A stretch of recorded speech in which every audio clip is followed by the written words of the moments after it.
Have you ever wondered, like, what could push someone, seemingly ordinary to commit unthinkable acts? It's a question that's haunted investigators and captivated the public, especially in cases like the one we're diving into today, The perplexing story of Lori Vallow Daybell.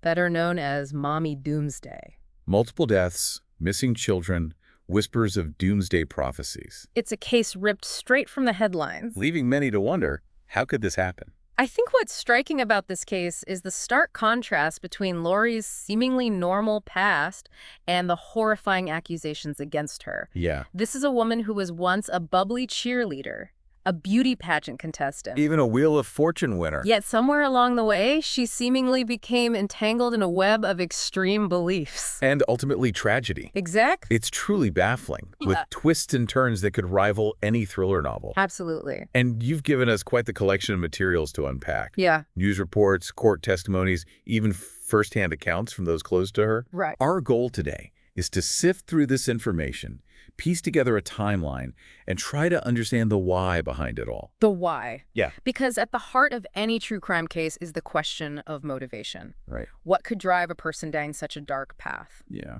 To answer that, we need to start the beginning with Lori's early life. Okay. On the surface, it appears she had a relatively normal upbringing in a close-knit Mormon family. Yeah.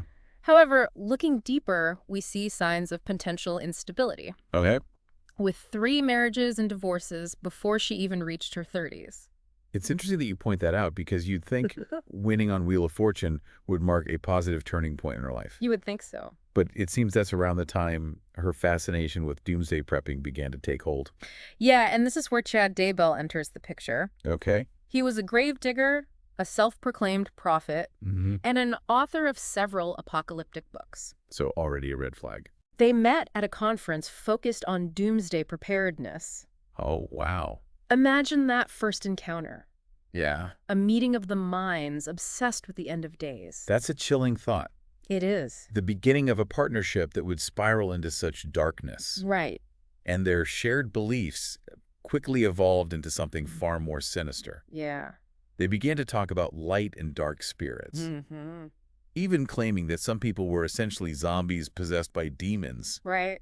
It's hard to believe that anyone could genuinely hold such beliefs. It is, but Lori even went so far as to claim that her husband at the time, Charles Vallow, was possessed by a demon named Ned Schneider. Oh my gosh. Yeah. It makes you wonder about the line between belief and delusion. Right. And how someone could become so convinced of something so outlandish. Absolutely. It's truly disturbing, especially considering what happened next. Right.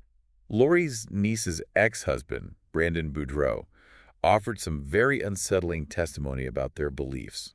He described a world where anyone who didn't align with their views was considered a threat, Right. a zombie to be dealt with. Exactly. And then, tragically, Charles Vallow ends up dead. Shot by Lori's brother, Alex Cox. Who claims self-defense. Who claims self-defense, but the circumstances surrounding his death are highly suspicious. Right. There were conflicting accounts of what happened, a lack of evidence to support self-defense, and Lori's behavior afterward was, to put it mildly, bizarre. I mean, who goes on a Burger King run and throws a pool party immediately after their spouse is killed? Right. It's just not a normal reaction to such a traumatic event. No. And to add another layer of strangeness, Charles had expressed concerns about Lori's mental state before his death. Oh, wow. He even changed his life insurance policy, making his sister the beneficiary instead of Lori. Interesting. And then there's that text Lori sent to Chad shortly after Charles's death. We got rid of him. It's chilling to think about the callousness of that message and what it might imply about her involvement in the events leading up to his death. Yeah.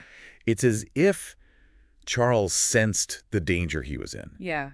But no one could have predicted the tragedy that would unfold next. Right. Because, as if the death of Lori's husband wasn't disturbing enough, her children, Tylee and JJ, suddenly vanished. Tylee's last known sighting was in a photo taken at Yellowstone National Park. During a family trip. During a family trip. And JJ. He was last seen being carried into Lori's townhouse by her brother, Alex Cox. And Lori. Well, she gave conflicting stories about their whereabouts to anyone who asked. It sounds like a deliberate attempt to create confusion. Yes. A classic deflection tactic to throw investigators off her trail. Exactly. But, as we know, Secrets have a way of unraveling. They do. And in the midst of the search for Lori's children, another shocking event takes place. Right. The death of Chad Daybell's wife, Tammy. Initially, Chad claimed Tammy died of natural causes. But remember, there was that incident a few weeks earlier where Tammy was attacked by a masked gunman, believed to be Alex Cox. Right. And just days after Tammy's death, Chad was inquiring about life insurance benefits and arranging a hasty funeral. Oh, wow. It's almost an eerie echo of what happened with Charles Vallow. Yeah. Sudden death, suspicious circumstances, and Lori and Chad seemingly benefiting from it all. It's very strange. And the parallels don't stop there. Okay. Remember how Lori claimed Charles was possessed? Yes. Well, Chad reportedly told friends that Tammy was also possessed by a spirit before she died. It's a pattern of disturbing behavior and justifications. Yeah. It's as if they were crafting a reality where anyone who stood in their way was an obstacle to be removed, a zombie to be dealt with, all under the guise of their doomsday beliefs. It's a truly horrifying thought. It is. And it's at this point that the investigation really intensifies. Yeah. Police uncover a mountain of evidence. Phone records, digital footprints, and ultimately the most heartbreaking discovery of all. Right. The remains of Tylee and JJ on Chad Daybell's property. It was a devastating confirmation of everyone's worst fears. It was? And the investigation into Tammy Daybell's death also took a dramatic turn. Okay. Her body was exhumed, an autopsy was finally performed, and the truth came out. She had been murdered. Come on. Cause of death, asphyxiation. The pieces of this twisted puzzle were starting to fall into place, revealing a horrifying picture of manipulation, murder, and a belief system that seemed to justify it all. Absolutely. And then just weeks after Tammy's death, Lori and Chad got married. Wow. It's a whirlwind of events, each one more unbelievable than the last. It is, and it all culminates in Lori's trial, a media spectacle that captivated the nation. Right. Prosecutors argued that this wasn't just about religious fanaticism. It was about money, power, and a love affair gone deadly. It sounds like a real-life soap opera, but with tragic real-world consequences. Yeah. And the trial took a shocking turn when Lori's defense team decided to rest their case without presenting any evidence or calling any witnesses. Wow. It's almost unheard of in a case with such serious charges. Right. They essentially placed all the blame on Chad Daybell, Okay. portraying Lori as a manipulated follower. Interesting. But the jury wasn't swayed. No. They delivered a guilty verdict on all counts. Wow. 2 counts of first-degree murder, conspiracy to commit murder, and grand theft. Oh my gosh. Lori was sentenced to life in prison without the possibility of parole. And the testimony about the children's remains was just heartbreaking. It was. It's impossible to imagine the pain and grief felt by those who loved Tylee and JJ, Right. especially their grandfather, Larry Woodcock. He delivered a powerful statement after the verdict, expressing his profound loss and love for the victims, JJ, Tylee, and Tammy. Yeah. It served as a stark reminder of the human cost of this case. The lives lost amidst this web of deceit and violence. This case is so multifaceted that it's difficult to even process. Yeah. Here we have this seemingly ordinary woman who, for whatever reason, transformed into someone capable of unthinkable acts. Absolutely. It really makes you wonder, how well can we ever truly know anyone? Right. And how can we protect ourselves from falling prey to manipulation and extremist beliefs? Those are questions that we'll delve into further in the next part of our deep dive. Okay. We'll explore the psychology behind Lori's actions, the role of Chad Daybell, and the warning signs that might have been missed along the way. All right, so we're going to take a quick break, and we'll be back right after this to continue our deep dive into the Lori Vallow Daybell case. That sounds good. As we continue to unravel this complex case, I think it's important to address the role of Alex Cox. Lori Vallow Daybell's brother. Right. Lori Vallow Daybell's brother. Yeah. He was deeply intertwined in this entire saga. It seemed like he was her. He was the one who shot Charles Vallow. Right. He may have been involved in Tammy Daybell's death. Yep. And he even cared for JJ just before the boy disappeared. Yeah, it seems like he was her devoted follower, possibly even carrying out her darkest wishes. It's possible. But he died before the full truth could be revealed. Right. Officially, his death was attributed to natural causes, but there were rumors of Narcan being found in his system, Yeah. suggesting a possible drug overdose. Interesting. It's a frustrating loose end in this case. It is. What secrets might he have taken to his grave? That's a haunting question. Did he act out of blind loyalty to his sister? Right. Was he manipulated by her and Chad? Or was there something even more sinister at play?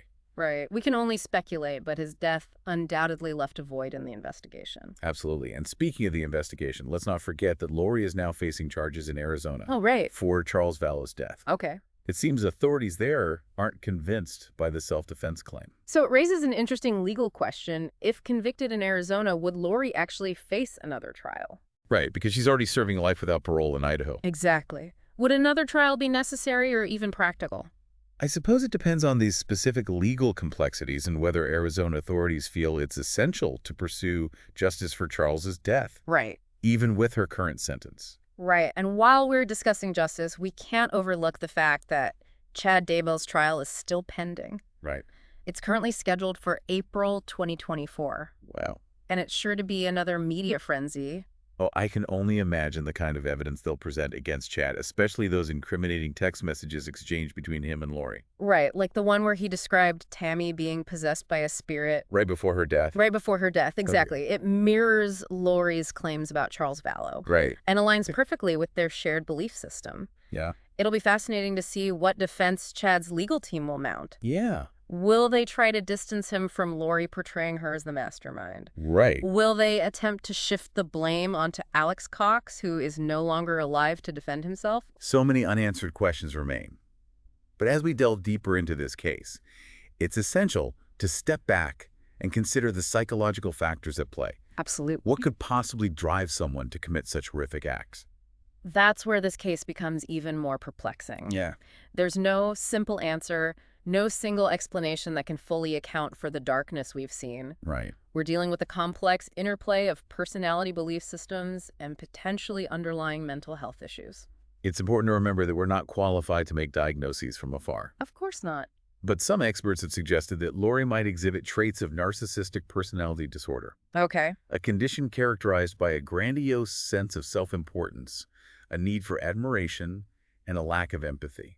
It's certainly a possibility. If true, it could help explain her manipulative behavior. Right. Her constant need for control and her willingness to exploit others. Yeah. But we must emphasize that these are just theories. Right. And it's not our place to definitively label anyone with a specific disorder. We're just exploring potential contributing factors. Exactly. And it's also crucial to consider the dynamics of cult-like behavior. Yeah. Do you think Lori and Chad were intentionally creating their own twisted cult? There are definitely elements of cult-like behavior present in their story. Yeah.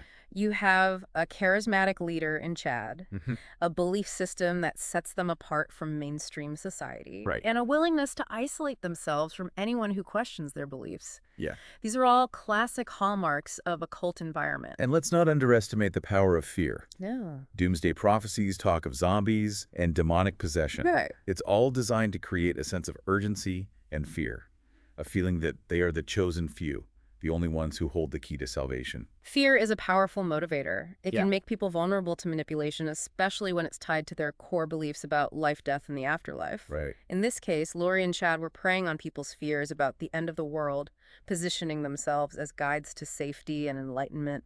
It's a classic cult tactic.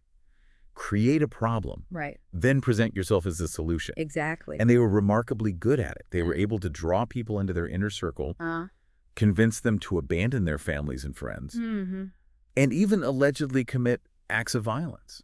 This case serves as a chilling reminder of the dangers of blind faith and the critical importance of critical thinking. Yeah.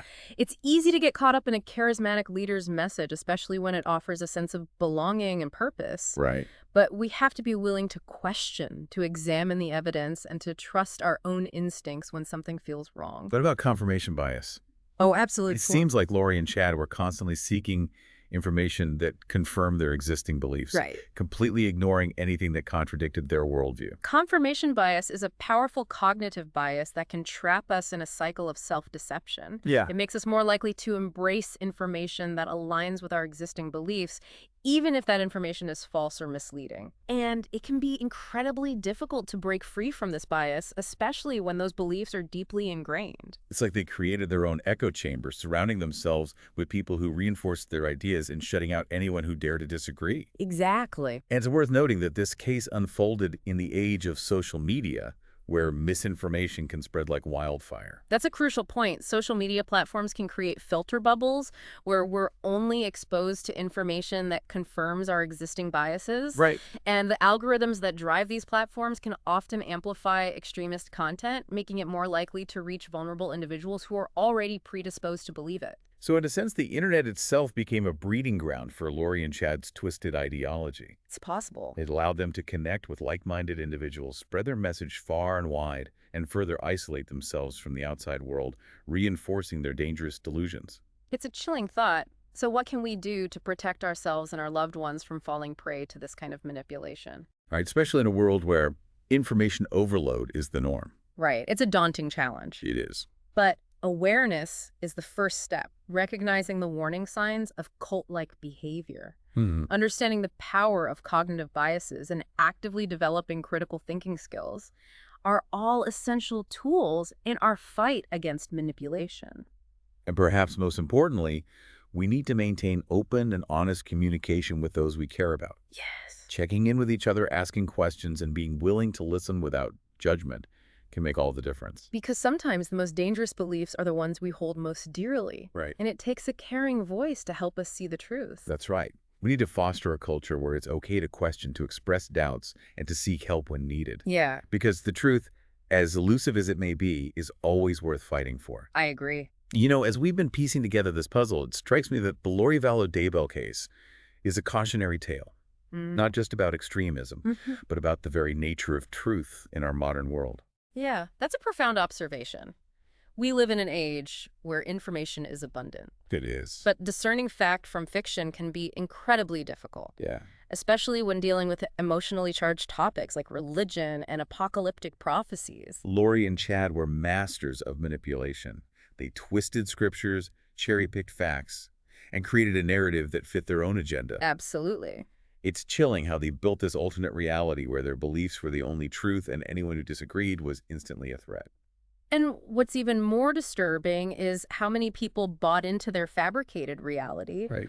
They weren't just manipulating strangers, they were convincing family, friends, even their own children. It's really sad. It highlights the power of groupthink and how easily we can succumb to the pressure of conforming, Yeah. even when our instincts are screaming otherwise. So how do we protect ourselves? Yeah. How can we avoid falling prey to this kind of manipulation in a world overflowing with information? It's a constant battle, but the first line of defense is cultivating healthy skepticism. Don't blindly accept everything you read or hear, Right. even if it comes from a trusted source. Yeah. Always question the source.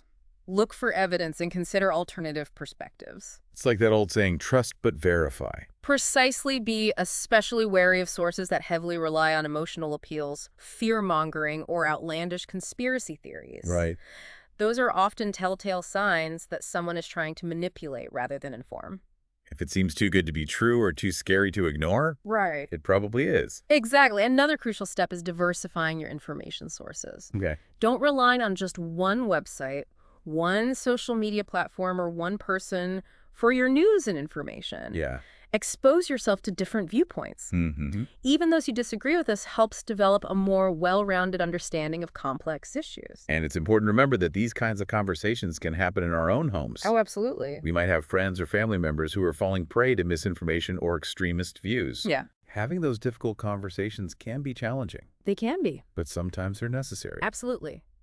But approach those conversations with empathy and respect. Right. Don't try to win an argument or force your opinions on others. The goal is to encourage critical thinking, not to alienate or shame. Because in the end, we're all susceptible to manipulation in different ways. We are. We have our own biases, vulnerabilities, and blind spots. That's why open dialogue is so important. We need to create a culture of healthy skepticism and critical thinking where it's safe to question, to express doubts, and to seek help when needed. The Lori Vallow Daybell case is a stark reminder that even in the information age, ignorance can be a powerful weapon. Absolutely. We need to arm ourselves with knowledge, critical thinking, and that healthy dose of skepticism you mentioned. It's the only way to protect ourselves and those we care about from the dangers of manipulation and deceit. Well said. The truth, as elusive as it may be, is worth fighting for. This has been a deeply unsettling but necessary journey into the dark side of human nature. I hope our listeners will carry these lessons forward, not just to understand this case, but as a way to navigate the increasingly complex world of information we all live in. Thank you for joining us on this deep dive. Remember to stay curious, stay skeptical, and above all, stay safe out there.